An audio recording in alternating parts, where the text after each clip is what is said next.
Ole hey foi na hian kan campaign closing min khar saka min shuai tu pastor JH lal ruai zela te tin kan minister hu e frauding lian atanu pa te headquarter le unita shuai tu zong tele lungrual tu le a chevela mi pui local com helaya closing function min man pui tu te zong in zaba yen lali suwa krista mingen chibai kan buk choni hei voina hian lunglei atangin helai muna hian karon kalwang wanga kan ho tu ten helai muna closing function phang tur hian kan minister hovin hun phang turin min han ruata helaya Sinlung Hills Council General Election a kaltura min tia khan kan ho tu te ne na mundanga khan min dange o ke chu ratu kha ka connection om ve na nia chu wang chuanin min lo da don nia katia kan ho tu te pon ratua min da hi kalom hle ani achan kan han soilokanga hei ko san sang kan noma zoram Presbyterian Baptist UPC helaya phechon ICI te Roman Catholic te 7 day te khati angkhan kan oma chumi zona chon rong kan bol thava kepo Baptist kaushana thalai pola Mizoram huwa pa shuai tu ni thin kania sang ni le som panga khan sakordai BLTKP in khom puya hian speaker pakhat ni in helai kan biak in na hian sang ni le som panga khan speaker in karun kal to a chu tun tu ma hian kum som don nuwa karun kal ve le theita a amara chu vaina hian ka kalna platform le ama platform chu ai nang che lova pulpit platform atang hian helai platform a hian karun kala nima sela heng zong hi pathian min thuaina ani ti kasia vaina hian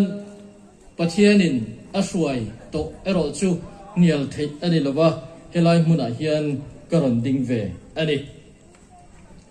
ti chuan hey ZPM in sarkana kan han changa kan minister pumar waten thopui turin tung trai na nen min han bei taka pathian karon ma chuan mishing lama ke poin voi tam tak ka nola helai mun hi ka om na tur ani lo ka ti a nima sela pathian chung koin kan han ron ve ta ka chuan mak takin pathian na tho kan mo wangin hemi huna hian ka lu ve ngai ni zoram hruaina na hian ka lu ve ngai ni ti in fe chungin chung ko phei chu tak chungin kan lut ani nima sela pathian hi arinom e moya voina hian in ma MLA Lunglei West tia ko thei turin pathian min hruaina tam tak soi tur awma ni ma sela voina hian chu ka soi tumpo ani lo ka soi tum zo ka chu Israel fa te po hruai turin pathian in hriat thi aneya chung hriat thi te chu pathian in anol china te pathian in trul lo ati china chuan midang kuta ada thina an ai tur lal arwat mai thin ani voina po hian ZPM hi sangdi le somdi pathuma hian pathian in hezoram shroi tur hian arwat ani ti hi sangni somni ble pathum kumti rakhan engoma takashian na aum vea theito pa ka than poin pathian in na thok zela tun trum chu ZPM hi pathian in om puini ti hi ka soi thiam dan ani ve ani chuta chuan hemi mun kaltur hian politics a karil ru hi person pakhat po ka pengai lawa kausan rongbol na le sarkar na ka thona hi kalungo ema abik takin kausan rongbol na theito ka chua pathian kausan rongbol na tur kongsang sanga kama oma hian chuan lam ka siam ngai lo wa Allah emo anna emo chuan lam ka siam ngai lo ni ma sela hemi huna ero hi chuan kal ngai lo dai ngai lo ani awangin ka hu phur em ani baptist ko shana chuan thalai suai tu ni in mun sang sanga zoram dung le wanga kan kala India ram mun sang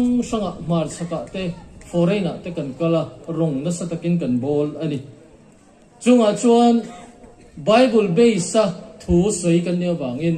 anuam kan ti thin em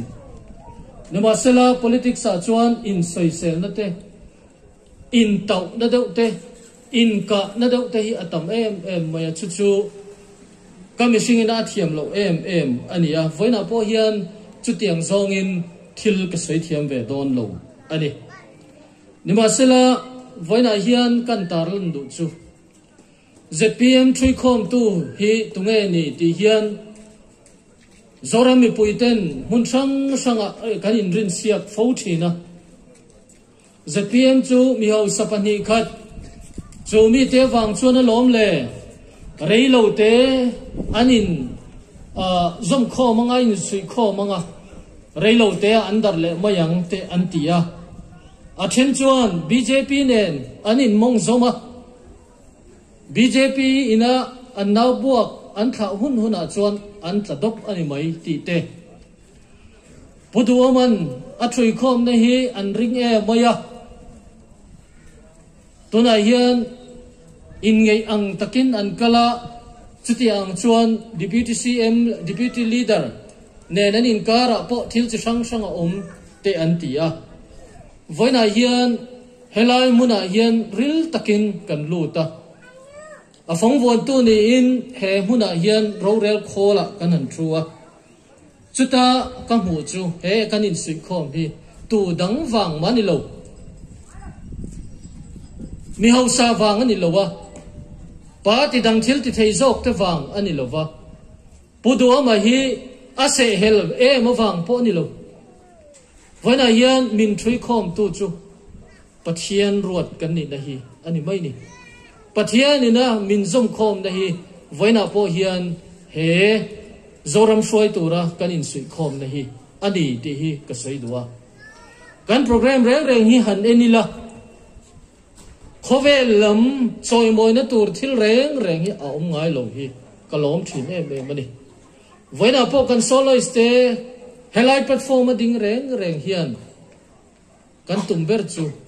herama hian pathian ro rel na din tak nin ka sia abik takin kan zai thiam te hi katluk lovin ka sia hallelujah lalpa chu fakin umro se te hi anan tilop thia sangni som pasaria baptist ko shana upa than ka dia voina hian voini thenga har kati em chu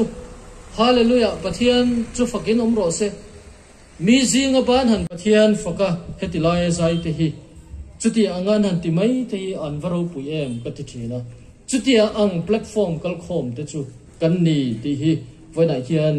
kan thiat ka do ni ti chuan hei ratubiak in baptist biak in hi hei in bunga tiang te ve hi ania kumti ra tang khan min design sakro antia boy takara kachun zom ve beka karma sa khan hetilai hi kalau thang do na ni ti ka sia ti chuan Laivar don in zan ni thum chu kan thu ve le ti chuan ka peya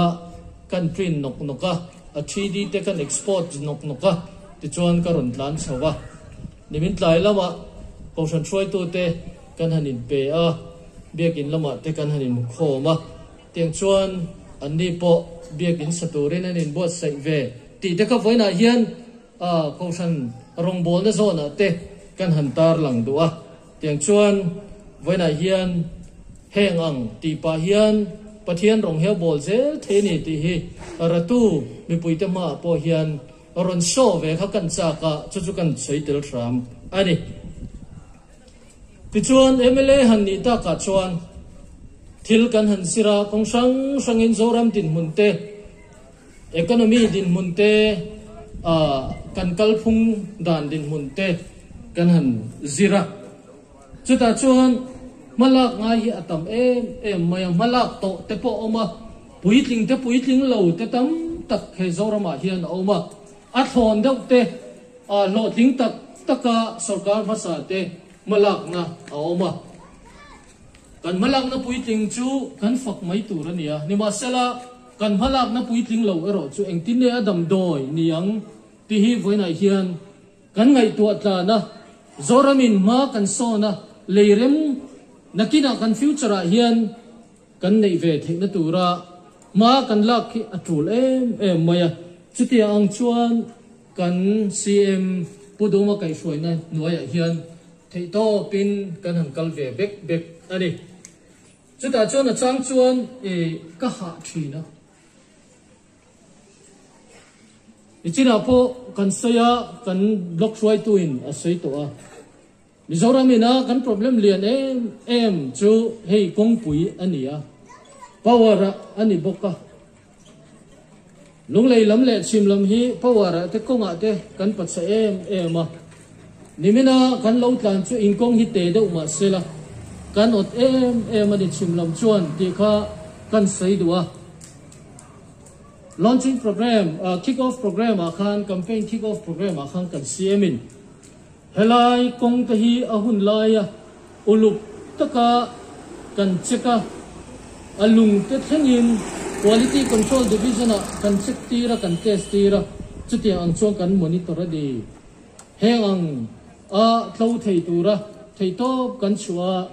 khuwa khotlang te ne na kan thora hi voin thengin kan kong te hi la thani tia soi kha karil ruwa oma voina hian angai na kan siata ti tak zeta kan ti chuan zorama hian thil tha hi ada theni ti po hi asiat ani chuta chuan kan thim jing si theito pin kan han be via JTSDO te line department line CM2 te kan han in bia a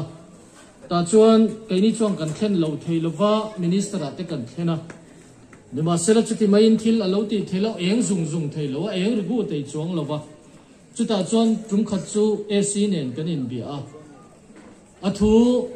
bin shil hi voina hian han tarlan ve ka du chu midang sot na poni lowa athu soi hi soi chon mai ka du ta chuan zoram electric hi that ngai na vak om lo kum som pali nuwa power minister in central dole masak ber chu tuna kan minister hian ni minti ni voina hian hi keima soi ani lowa power department a thok te na min shi ani chuti anga en kol chu kan ni a voina hian zoram him hangai atul le to a chuti ang tul chuan ke ni ho hi theito ma kan la don ani tin chungkwa nu pa hi in ngir ho le in how all sam na nia ka shet chu sum le pai man thua in fet pui lo hi ni nu pa in manga po hi anin hau tam na chu sum le pai man thua pa ina sum man thua nu ina fet lo te nu in sum man thua pa ina fet lo te hian ato pa chuan in hir ho na om thina in hau na om thin ani hei lunglei kong chu achia te mo wangin thei to pin ZPM party a thil se kan din to chuan kan MLA pui then khat chuan thura lunglei kong bak sei tur ri chuang lo wang min ti thina abak sei tur kan thangai lo ani kan eng ne chuta chuan kong hi eng tine thatang ti in thei to pin ma kan la plan le project sang te chimlama train kan siama minister hovin CM kan dora tiang chuan thei to pin ma kan la ve a chuta chuan poisa omem engtine kan nei thei dan tur te in finance department lama te hian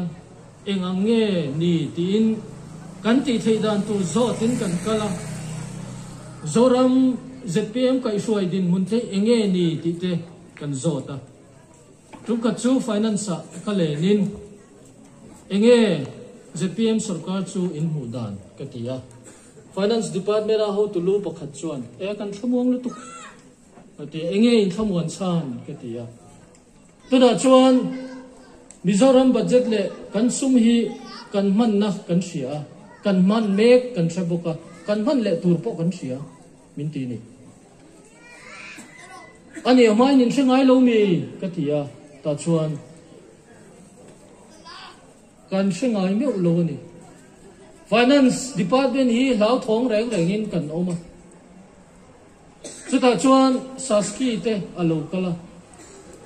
chuan mual pho lovin min siam sam sama voini kan thera tuna chuan kan tha muang ani chu mai chu ni lova to na kan siam ina finance minen kol dana hian kan tha muang le zual min tia voina hian mi buite kan siat ve hi chul ka ti ani enge chu an tia enge chu ka tia ta chuan tuna chuan department reng ina an budget an draw tu rahi an sansan tu rahi minister tashiat pui lovin pakhat ma achok to tu rani lo chu mai chu ni lova department in an poisa tu reng hi justification telin soi fia na nen thil fia na nen engkim pe felin an ron draw to tu rani ti in order min siam saka non deal kan thon le ta chumi zinga chuan lunglei kong siam de na tur paisa po atela chuwang chuan in ka zu theito pin ka zu nora justification mumal takharon siam sela antia department lam chuan enga tinge heng hi mai na ngai si lo kan ti don lo ti e ti mai ro cm thu ni tia ta chuan an thamwan chan chu chung justification na tang chuan engkim mai hi alang tlang to do na transparency hi ayan sa in langtang sarkar hi kan siam mek ani ti voina hian mi puiten isatang o